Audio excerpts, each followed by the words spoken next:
I don't believe there are any stories that cannot be told with any technology.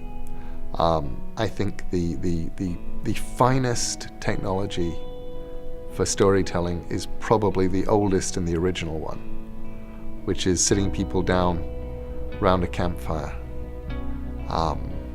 as the night goes and draws in and saying, now let me tell you something. I think that the way you experience a story will absolutely change depending on the way the story is told and the medium through which you get the story. And by the same token, I do not think it is fair, wise, or right to privilege one of those forms of storytelling over another. You know, one thing that I want to talk about tonight is the strengths and weaknesses of things like the Kindle over the book. Because the truth is, there are huge advantages and huge disadvantages. A book is a wonderful object, and it's fantastic at being a book. On the other hand, I'm speaking here as a gentleman of advancing years. The fact that I can go in and make the text, the size of the text, just a little bit larger,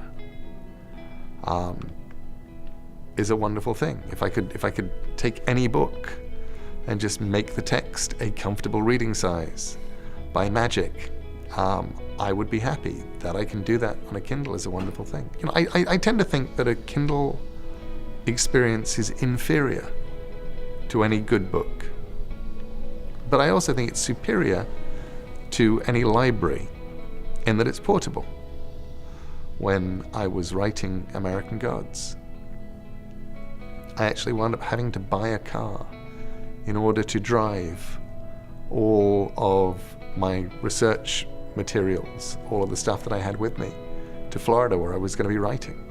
And the idea that now I could take all of those books, put them on a Kindle, I could take the plane, I could even walk. Somewhere in my mid-30s, I edited my second anthology. And I'd edited my first anthology in the 80s, and most of the stories that came in were typewritten, and they were mostly around 3,000 words. And then, late 90s, I edited my next anthology, and I was fascinated because now all of the stories were coming in were on computers, and they were all sort of 7,000 to 9,000 words long. And a lot of them read like 3,000 word short stories that had just sort of bloated and got gassy and expanded. And that was the point that I realized that you actually deal differently with text, using different ways to write. I now do a lot of first draft stuff in longhand, which forces me, apart from anything else, to do a second draft when I type it up. And also means that I do something that I never do when I'm composing on a computer. When I compose on a computer, if I delete something, I feel like I've just thrown away some work, something good. If I'm doing stuff in longhand, and now I'm typing it up, and I look at half a page and I go, that's rubbish, I feel like I'm saving myself work by not typing it up. I don't feel like I've lost stuff. I forget who it was who first said that if you do what you love, you will never work a day in your life. What would I tell kids? I would say find the thing. The trouble is, I think there are two kinds of people in the world. There are the ones who actually have a pretty good idea what they're here for, and the ones who have no idea. And for the ones who have a pretty good idea what they're here for, they kind of have it easy.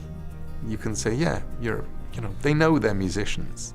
They might go off and try and do something else and be a frustrated musician, but basically they're a musician, or they're a writer, or they're a software engineer, whatever. But they know that's why they're here.